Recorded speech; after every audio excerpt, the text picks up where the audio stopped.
Bismillahirrahmanirrahim. Assalamualaikum warahmatullahi wabarakatuh.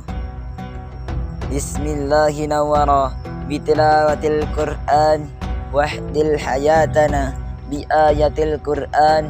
Wassalatu wassalamu ala man anzalallahu bihil Qur'an wa ala alihi wa sahbihi ajma'in. Amma ba'du. Yang pertama dan yang paling utama, marilah kita senantiasa bersyukur atas nikmat-nikmat Allah Subhanahu wa taala yang tak terhingga dan juga yang tak terhitung. Terutama nikmat iman dan nikmat takwa. Karena iman dan takwa tidak semua orang memiliki nikmat ini, kecuali umat muslim saja yang memilikinya. Maka dari itu patutlah kita untuk senantiasa bersyukur. Salawat berantingkan salam tak lupa kita haturkan kepada Rasul pemimpin umat yang menyirna kriminal maksiat, yang mengorbit cahaya selamat, yang mampu memberi syafaat kepada umat besok di hari kiamat. Beliau adalah Nabi Agung Muhammad sallallahu alaihi wasallam.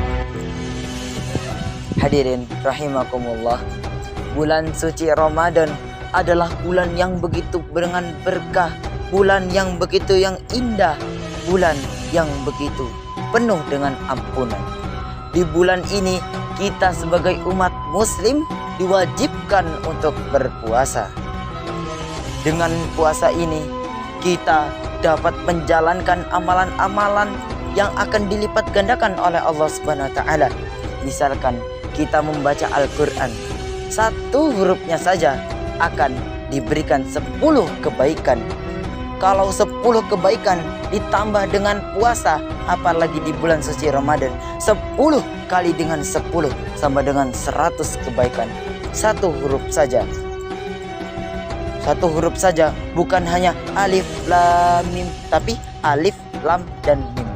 Begitu besar pahala-pahala yang dapat kita dapati di bulan suci Ramadan. Yang begitu pula besarnya adalah dengan kita berpuasa, kita diampuni dosa-dosanya yang telah kita lakukan, diampuni dosa-dosanya yang telah lalu. Sebagaimana sabda Nabi Muhammad sallallahu alaihi wasallam, "Man shoma Ramadanan imanan wa ihtisaban, ghufira lahu ma taqaddama min dhanbi." Barang siapa yang berpuasa pada bulan suci Ramadan dengan iman dan mengharapkan pahala dari Allah Subhanahu wa taala, maka diampuni dosanya yang telah lalu. Diampuni dosanya yang telah lalu maksudnya adalah setahun yang telah lalu, setahun yang telah kita jumpai, kita melakukan dosa-dosa akan diampuni Allah Subhanahu wa taala kalau kita ikhlas. Yang sebagaimana sabda Nabi Muhammad, dengan iman dan takwa, dengan iman dan mengharapkan ampunan dari Allah Subhanahu wa taala. Artinya adalah kita harus ikhlas, dan kuncinya ikhlas adalah tergantung kepada hati kita. Kalau hati kita bisa ikhlas, maka semua pun akan ikhlas.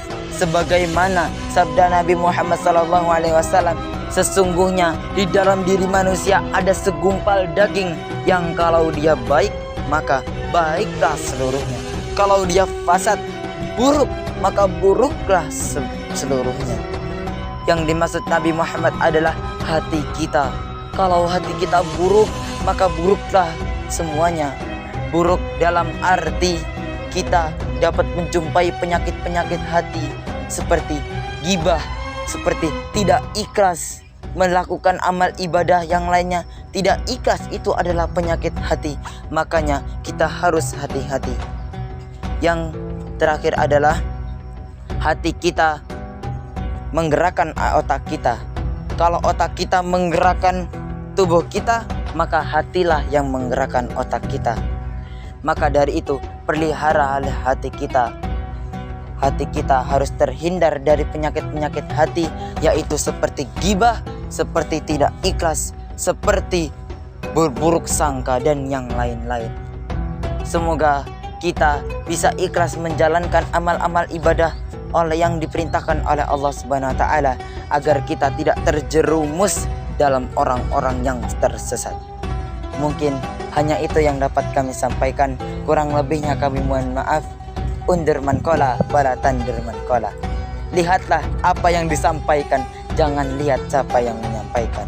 Nun wal qalami wama yasturun fastabiqul khairat. Wassalamualaikum warahmatullahi wabarakatuh.